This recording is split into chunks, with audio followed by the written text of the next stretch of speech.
Good morning, everyone. First of all, I want to say thank you so much for being so welcoming to me.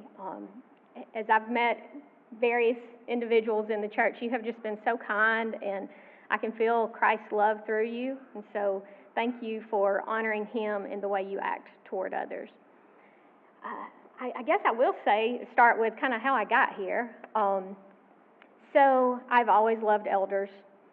I was in the second grade when I knew that I wanted to work with elders, and it was as I watched my grandfather walk across the room with a physical therapist after he had had a stroke at the age of 93, and he lived to be 99. When he passed at 99, and this is kind of the heart of why I like to care for elders, when he passed at 99, I was not handling it well, and my sweet mother, who's back there, she came to me one day and she said, "Amanda, I am worried about you. What can I do to help you? Because you're just not doing well." I said, "I got to be around some older people, Mom. If you can help me figure that out." And I do not know why. Does anybody remember the fountains that was here in Fort Payne? I do not know why those people agreed for a 13-year-old girl to get dropped off in the morning as my mom went to work and then picked up in the evening as she got off work. And she worked like 8 to 5. It was a long day. But they agreed to that for this 13-year-old girl to come and volunteer all day long at the assisted living. And I loved it. I loved every single second of it. And up to that point, I know I said my papa lived to be 99, and I had my grandmother also, but they were both, there was no one in my family at that point that I knew that had dementia. I really had not been around that much. But at the fountains, I learned to be around people with dementia. And I very quickly understood that that was a group I was very comfortable with, that I liked to interact with them, and I felt very, very in my space as long as I was around someone older. And so fast forward to college, and as I'm walking across the quad at the University of Alabama one day, it was Get On Board Day, and there was this booth about an adult day program for people living with dementia. And I walked up, and then I began to volunteer there, and it was essentially what is going to be at this church. It was called Caring Days, and Caring Days is still in operation in Tuscaloosa. And so along that way, I figured out that I really wanted to spend my life working with elders. And I took a very short detour into journalism, but quickly figured out that wasn't where I was supposed to be. And I've been a nursing home administrator for almost 2 decades, and I love working with seniors. I am most comfortable when I am with them. Even as a little girl, I was more comfortable around my grandparents and their siblings than I was my own friends. And I had great friends, but that's just my group in life. So that's kind of the heart behind it. And I said that I was a nursing home administrator for a couple of decades, and that's hard work, guys. It's really hard work, and some days you leave for lunch, not because you need to go get lunch, but because you need to just have a few minutes to yourself. And it was one of those days as I was coming back from lunch, I pulled into the parking lot, and I could see it. I could see that there was a need for respite for people living with dementia and their caregivers. I could see what it looked like, what the programming would be like, and it was really just like pull into the parking lot and you see it. Went home that day and talked to my mother, and I don't get really excited, like overly excited about a lot of things, and she said, "Amanda, this is unlike you to get this excited. You need to pursue this." And so one thing led to another. Took a couple of years to work through some things, and I had spoken to Vicki Kirby because I'd been going to the entrepreneurial meetings, and she asked me to come by her office one day. Well, if you don't know, Sabrina's her assistant, and Sabrina asked if she could just come sit in the meeting and take some notes. And so after about an hour of talking about things, the meeting was almost over, and Sabrina said, "Have you ever thought about having this at a church?" I said, "Absolutely. I just haven't spoken to people about that yet." And she said, "Well, my dad's a pastor." The very next day, I was talking with Reverend Morgan, and things just went from there. So, it's all in God's timing, and you just have to be patient for that. So I'll tell you a little bit about what Daybreak is and give you a vision for it. feel free to ask questions if you have them. Happy to answer those. But it is a respite program for people living with dementia and their caregivers. It will be open Monday through Friday, 7:30 to 5:30, and it's located here at Asbury. We plan to open in November, and we are a 501c3, so it's set up as a nonprofit organization, and we already have our IRS designation for that. In addition to the services we provide downstairs, just as respite, we will also provide education to the community about dementia, because as I have been working through this there really isn't much education in the area, and I want to make sure that, so, you know, I talked about my heart, but I also have the educational background. I have a master's degree in gerontology, which is the study of aging. I studied dementia in Scotland at the Iris Murdoch Building for Dementia Care. I am a certified dementia practitioner, and I really can't tell you how many dementia trainings I've been through in life. So there's some solid education behind that heart. And the people who work at Daybreak will also have that dementia training. Even our volunteers that come in will receive dementia training. It won't be as extensive as someone who works there, but there will be some foundational dementia training for anybody who's there. So let me kind of give you the vision of what a typical Daybreak day will be. Again, we start at 7:30, but you do not have to be here right at 7:30. It's come when it's a good time for you. And I foresee this program being used in kind of two ways. One, if I am maybe a daughter and my mother has dementia and I still need to work, then my mom may come to this program every day so that I can continue to work. But maybe I am the spouse of someone living with dementia and I'm retired, I don't need to work anymore, but I need to be able to go to my doctor's appointments by myself, or I need to be able to go to the grocery store, or maybe I just need a few minutes in my recliner at home where I can have some peace. And so those people may just come a day or two a week. But once you get here, and you again come at whatever time you want, then we will have some breakfast that's available for those people who get here early. We will do some current events first thing in the morning just to kind of get us all on the same page and talking. And we'll link those current events to things that have happened in the past. Because one thing that you see with people with dementia is oftentimes they may not be able to talk about something that's happening right now, but they can talk about something that was similar years ago. And so if you think about those situations in life where you've really not known what the conversation was or how to participate in the conversation and how uncomfortable that can be, if we can link it to things that they are comfortable with, that empowers them to be part of the conversation. That empowers them to have socialization in that moment. And so we will take those topics and interweave them, and it's really called cognitive therapy, or not cognitive therapy, reminiscence therapy. And it's where you take things that are happening right now and you tie it to things in the past that they, again, can be successful with. So we'll have some cognitive therapy, reminiscence therapy first thing in the morning, and then we will do some morning activities. That will include exercise, because we all need exercise. The physical is linked to the mind just as much as anything else. So we'll do exercises that are appropriate for seniors that are living with dementia. And then we will have some morning activities that will depend on the day. One of the tenets of Daybreak is know the person. And that's really so important in dementia care, know the person. Because there are so many different types of dementia.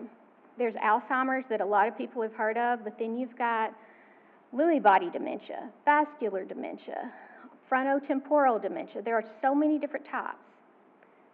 And within each one of those types, no two people with an Alzheimer's type dementia, that disease affects those two people differently. Two people with a Lewy body type dementia will react to that disease process a little bit differently. So when we say know the person, if you know the person, you can provide better care. I will use my uncle as an example a couple of times in this. He's living with dementia right now, and his wife recently had surgery. But because I know him, it was easier to keep him calm throughout that process when he couldn't understand why she wasn't in the room at the moment. I know who his parents were. I know his siblings. I know where he grew up and what he did. And so all we had to do for those hours while she was in surgery was talk about things that he knew and could be successful talking about. We talked about my pawpaw a lot for those 2 days. And that's something he can hang his hat on and conversate about and really enjoy that process. So again, know the person. When we are planning our activities for Daybreak, we will know the person, not only their background of who they've been and what they've done, but what they've enjoyed. Let's say that you enjoyed artwork. Well, you may not be a professional artist anymore. That may be too difficult for you, but we can probably set it up to where you can be successful. One example of a piano player, I knew a lady who was a classical pianist. I mean, she could really play. Beautiful, beautiful pianist. But as her disease progressed, she could no longer do that. And one day someone realized, let's switch out the sheet music and give her some easier sheet music. She sat down at that piano and she began to play.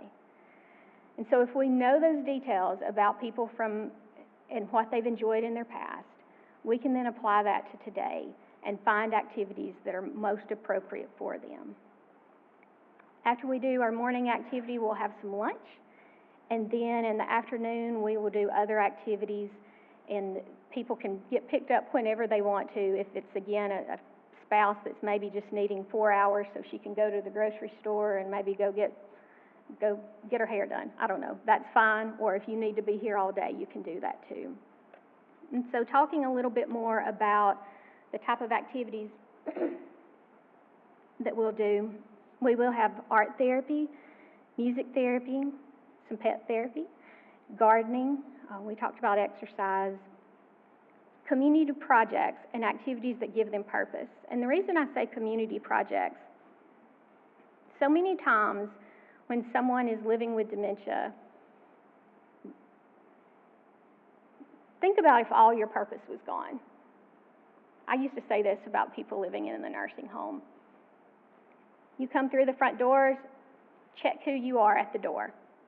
You've wanted to iron your clothes every day of your life because that's important to you, the way you present yourself. Check it at the door. You'll never iron your clothes again. You've cooked a meal for your family for the last 50 years. Check it at the door because you won't be cooking anymore. Think about not having those purpose.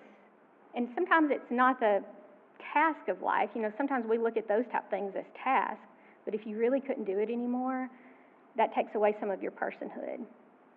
Or maybe it is that you loved animals and you used to volunteer at the animal shelter all the time, or you had a heart for children and you worked in children's ministry, but now you can't lead that children's ministry anymore.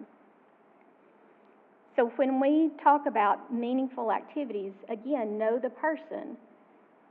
We take what's important to those people and develop activities that work well for them. Let's use the example of someone who loved animals. We've got an animal shelter right here in town, guys. We can have puppies come visit us occasionally. Of course, everything would be vetted ahead of time. But we can also say, you know what, we're going to bake some cookies, some dog treats that get taken to the animal shelter. Well, think about all the tasks that go into that. Someone reads the recipe, someone mixes the treat up, someone just has to measure 1 cup of oats, someone can use the cookie cutter to cut out the little dog bones, someone can put it into a bag, someone can just sit there and watch it all and be entertained by that. But we find those people's, their strengths and what they can do, and that gives them purpose. One of the things I remember when I was volunteering at Caring Days in Tuscaloosa was they often worked with kids programs. And so one day we were making necklaces for a local church's Bible school so that they could have their little lanyard necklaces on the first day when they got there. And the people who attended Caring Days, some of them were very confused, but they were so proud because they did understand, I'm helping a kid. and I love kids. This is going to help a kid at Bible school. So proud. So when we talk about knowing the person and community projects, we want to be a part of this community because, again, if that's something that's always been important to you, you don't want that to be stripped from you just because you have dementia. We want to make sure at the end of the day that everyone feels like they have purpose and that they have meaning in their life. All the while, that caregiver's over here getting some respite that they need, but hopefully, too, if the person living with dementia has had a really meaningful day, when they go home, they're one, tired from the day, but they feel fulfilled. And so hopefully that evening and that night will be better for that caregiver too. It all goes together. We'll do gardening. We'll get people outside. Sun is really good for people who have dementia. It resets their circadian rhythms.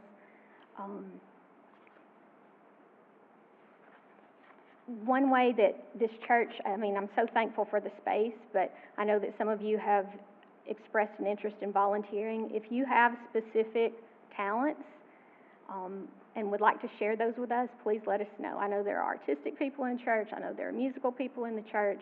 You may feel like you don't have a talent, and that's okay. We can find a talent for you. But we have programming set up that there are dementia programs, there are art programs that are specific for people living with dementia. There are music programs that are specific for people living with dementia. And I know that some people will say, well, my loved one has never expressed any interest in art. I really can't tell you how many times in the nursing home I have seen someone who had never painted before, and when we put a paintbrush in their hand, they were actually really good, really good. In our mind, where our communication abilities are stored and our memories are stored, like there are different parts of the brain where all of that works. When you deal with art therapy and music therapy, it does touch on the areas of the brain where communication is stored. And so sometimes when you use art and music, you give the tools to a person living with dementia that helps them to communicate.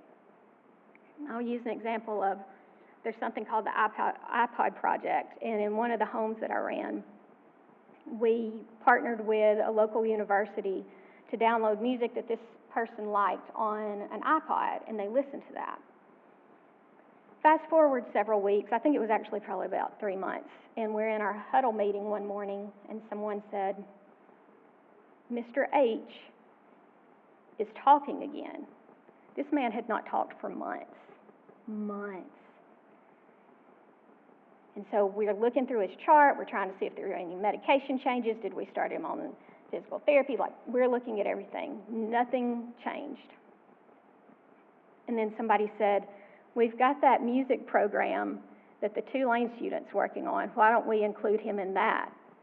And I stopped. I said, he's on it. That was the only thing that had changed for this man. And I'm not saying that he was able to talk the way I'm talking to you right now, but he could then tell us that he was hungry. He could choose which type of sandwich he wanted. He could tell us if he needed to go to the bathroom. And that's pretty big when you've not been able to communicate at all. And so when I say these things, everyone, I'm not saying that dementia's a progressive disease. I'm not saying that we're going to change the disease process itself, but we can give tools and opportunities that help that person to live a more fulfilled life and help the caregiver to communicate and interact better with that person. So one of the things, as I mentioned before, I really want us to have education for the community, not only the caregivers, but I've talked with the fire department and the police department about doing some education with them so that they know how, if they go into a house of a person that's living with dementia, they know how to interact better there. And as I've been talking to different people in the community trying to set up services for this, there's so many people that have a loved one that lived with dementia, and they say, I didn't understand that saying this upset my mother more, or I didn't know what to do when my father said this to me. And there are no perfect answers, everyone, but there are things that you can do differently. And there are even approaches, like People that live with dementia, did you know that they look down like this? So, all our signage and things are up here, and a lot of times when we're talking to someone that's living with dementia, if they're seated, we're above them, that's not going to process for them. We've got to get eye level or below. If we can just help people to understand those type of things, if we can help people to understand if there are more neuroreceptors in this part of your body, there are a few different parts of your body, but if you, I can't do it to myself, but kind of do your hands where you're touching like that, a person with dementia, a lot of times it will get their attention and they'll focus in on you because it just stimulates something. If we can just give people little tips like that help them in their caregiving and make caregiving just a little bit easier for them. Daybreak's going to be a lot of fun, I can say that. We will do fun things all day long. There will be some time to relax if we need to, and meals are going to be brought into us, so we won't be cooking those here, but we will do some baking activities, those type things. I know I'm a little all over the place with this, but I'll be happy to answer any questions that you have. I do ask that you pray for this program. If you would like to support it in any way, please let me know. Like Ms. Julie said, there's a sign-up sheet in the back, and it's got a place not just if you're wanting to volunteer, but just if you're interested in the program, because there will be a newsletter, and we can send that out so that you know what's going on. And I have cards with me if you know someone in the community that might need this service or you think they might be interested. I will say, I don't think Anna Kate's in here right now, but I've spoken with her about having some intergenerational programs. Elders and kids, that's a really beautiful connection, and so I hope to increase that, not just through her children, but through some of the high schools and middle schools in the community, so that people understand, yes, dementia can be a really bad diagnosis, but it doesn't mean that everything has ended. It doesn't mean that there cannot still be beauty and purpose in life, and if kids can learn that, then think of how that changes society over time. Thank you. I want to get you to share two things, okay? Yes, one thing, before we have questions, okay? I want you to ask questions. First of all, I want everybody in here, when we've all had someone in our life affected by cancer, right? How many of us can say we know a loved one or somebody in our life that's been affected with dementia, Alzheimer's, see, it's almost unanimous some way, okay? So this ministry is for the caregivers, but for them as well. But one of the things I want you to share about the we're going to have worship service. We're going to do a worship service on Wednesdays. Very simple. We'll probably let them get acclimated first, but we're going to try to get them back into worship. I want you to share about the man that tore my heart out. Yes. Let her share this before we have questions. So this past summer, I went through a dementia education that when I signed up for it, I thought that it was other administrators. I did not realize that about half of the people in the training were living with dementia. And I think that the organizers did that intentionally so that you would be a little surprised on the first day. Some of them had Alzheimer's, but most of them had either a frontotemporal or a Lewy body dementia, and they were in the earlier stages. And because those dementias work a little bit differently, they were really able to communicate their feelings about things. This was a very powerful training, and during it, one of the things that they mentioned was almost unanimously, when they were diagnosed with dementia, they stopped going to church. And they said that it was because they were so afraid that they would do the wrong thing, say the wrong thing, not remember the person that they had gone to church with for the last 30 years, speak at a time when they were not supposed to speak during the service. They had numerous reasons, but almost unanimously, they had all stopped going. They also talked about how it can be so overwhelming with the music and those type of things, and to be able to focus in. Some of them began going again after they kind of came to terms with their diagnosis. But the one man that really, I had never thought about church being so scared to go that you might do the wrong thing. The man that broke my heart. he said, I was afraid that I might forget my God one day. And what am I going to do if I'm sitting in church and I cannot remember my God? I'll tell you that next Sunday at church, I experienced church in a completely different way than I ever had. Because that thought had just never, ever crossed my mind, and how fearful that must be. So, you know, like Reverend Morgan said, we're going to have a worship time on Wednesdays in the hope that those people feel very comfortable being in that worship service. I was watching another Adult Day program, a video from them just the other day, and they were all singing Amazing Grace. And, you know, there's some of these songs that we all know that we learned as children, and those memories are retained. We can still access that information. But how beautiful is that to feel comfortable enough to worship when you might not feel comfortable to worship like you used to? So, that tore me up. Think about that. One of your loved ones that's dealing with dementia, everything, that maybe hadn't gone to church, that never crossed my mind that someone might forget their God. So we want to try to, it's going to be a program that will deal with so much of the physical, emotional, but also the spiritual remembrance as well. Now, questions. Some of you may have a question. This is a great question time. Any questions? Yes, Beth.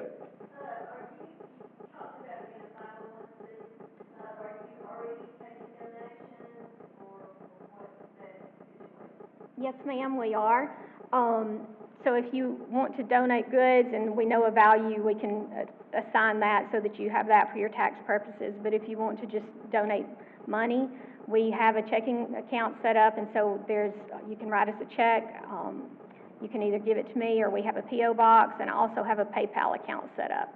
I'm trying to get Venmo set up, but that's been more difficult than I thought it would be. Also, I think you want to tell them the cost for a full day as compared to normal nursing? Thank you. So it is $80 a day for the program. We're open 10 hours, so that's less than $10 an hour, although someone might not use it for the full day. We'll have some half-day rates. But if you look at like hiring a service to come into your home, most of those are around $25 an hour, and they usually have a 4-hour minimum. And I am not saying anything negative about those services, and please know I'm not saying anything negative about assisted living, nursing home. I've worked in those environments. There's a time and a place for all of it. But if you don't feel that you need nursing home care yet or assisted living care, then this is a really affordable way to maybe bridge a gap and keep your loved one at home longer. The other benefit of having someone come to Daybreak versus having an in-home caregiver, if they enjoy going out, is that socialization aspect. You know, the old saying, use it or lose it. Think about even just during the pandemic. I know my social skills declined just because I wasn't interacting with people quite as much, but if you are sitting at home and you're not getting that socialization, that can speed up that disease process a little bit. The other thing is that it's not just socialization, but appropriate socialization. So because we know the person, we have activities that are set up that give them the opportunity to be successful in that activity. The conversations that we're having, going back to talking about something that happened 40 years ago, but that's what everyone's talking about. That can make you be successful and increase your communication skills, or maybe not increase, but maintain your communication skills. All right, good. Any other questions? Oh, yes, Pat.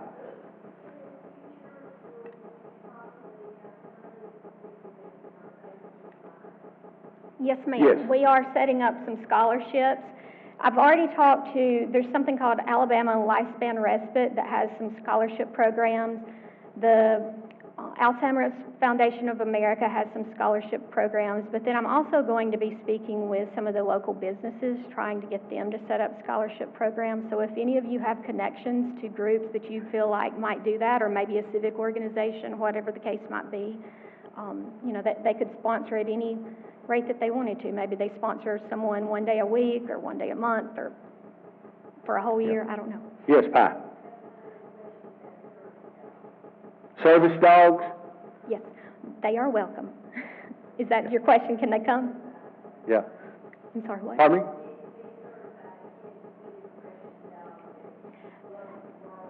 Well, The dog would have to be vetted first, and when I say vetted, I'm not meaning just by a veterinarian.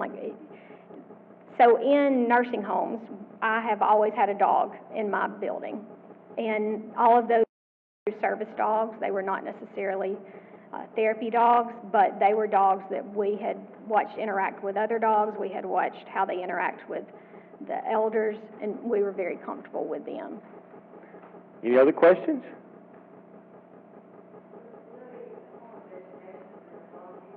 Yes. Yes. Yeah, there'll be training for volunteers. It won't be as extensive, but it'll be, training in a different way. Right. Yes. Yes. Any others?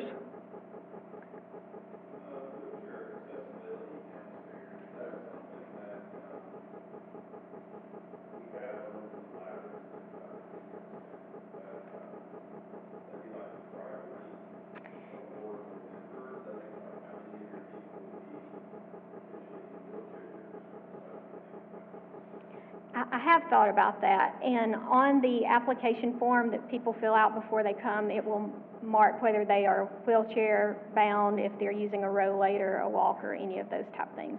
Right now, that entrance is not wheelchair accessible, but we could bring them through the top down the elevator to the program if needed.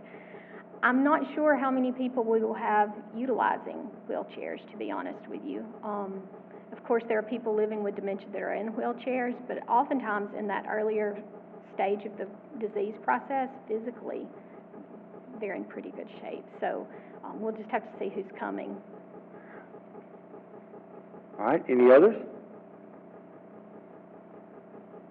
All right, thank you, Manda. And you'll be hearing more about it. And I'm sure, Manda, week to week as we go through the do you have a hand raised, Sid? Okay, week to week we'll go through the program. She may have a need or something that will be addressed, or she'll give us updates regularly. We can share during our praise time and our prayer time, and I think it's like I said, this a lot of people have already said that this ministry is needed, much needed in our community, and I think it's needed in every community. But so this is going to be a great example to see how we can communicate God's love in a new and fresh way to those people who are sometimes maybe forgotten. People remember the ones that are suffering from the disease, but we forget sometimes about the caregiver that's having to sacrifice so much to be able to do that. So, like she said, a day at the grocery store sometimes can be a wonderful day if you're not having to care for someone that's always wanting to pick up something or do whatever. So, with that in mind, if you would, let's stand together and we'll be about in prayer and we'll dismiss. And you can talk with Manda and talk with Don about the House of Boaz, and then we'll get ready to make our way out to the Ross's home. Father, we thank you, we bless you as you bless us today. Thank you for Manda. Thank you for Don. Thank you for the homeschool program we're going to be doing. Thank you for these new ministries, Lord, that have been prayed for, and Lord, praying through. We need to continue to pray through. Be with our prayer list today. Be with our praises. And we thank you, Father, that we'll celebrate you in a new and fresh way. And may you be glorified in all we say and do. In Christ's name we pray. Amen. God bless you.